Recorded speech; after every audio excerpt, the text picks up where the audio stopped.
கைலாசாவை சிறிய ஆசிரமத்திலிருந்து உலகளாவிய தேசமாக வளர்த்தெடுப்பது எப்படி உணர்த்துகிறதுன்னு கேக்குறீங்க. ஒருத்தர் கேட்டிருக்காரு.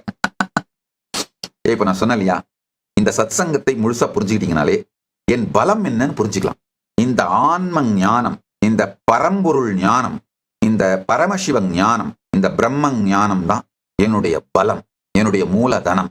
அதனால யார் எந்த விதத்தில் எப்படி தாக்கினாலும் என்ன செய்தாலும் இந்த ஞானத்தை எங்கிட்ட இருந்து எடுத்துட முடியாதுங்க. ஒரே ஒரு விஷயம் புரிஞ்சுக்கிட்டேன். எங்கிட்ட இருந்து சொத்துக்களை திருடலாம், பொருட்களை திருடலாம், பணத்தை திருடலாம், எதை வேணா எடுத்துக்க முயற்சி பண்ணலாம். ஆனால் என் குருமார்கள் எனக்கு அளித்த ஞான அனுபூதி, அந்த ஞான அனுபூதியை மற்றவர்களுக்கு அளிக்கின்ற சக்தி, ஞானம் எல்லாத்தையும் கொடுத்துருக்காங்க. இதை யாருமே எங்கிட்ட இருந்து எடுக்க முடியாது. அதனால பரமசிவ பரம்பொருள் எனக்கு அளித்த திருப்பணி, என் குருமார்கள் எனக்கு அளித்த திருப்பணியை தொடர்ந்து செய்கின்றேன்.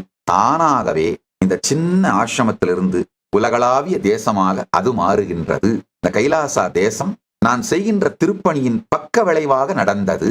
தொடர்ந்து இந்த திருப்பணியை செய்கிறேன், அது தானா வளருது. அதுதான் உண்மை.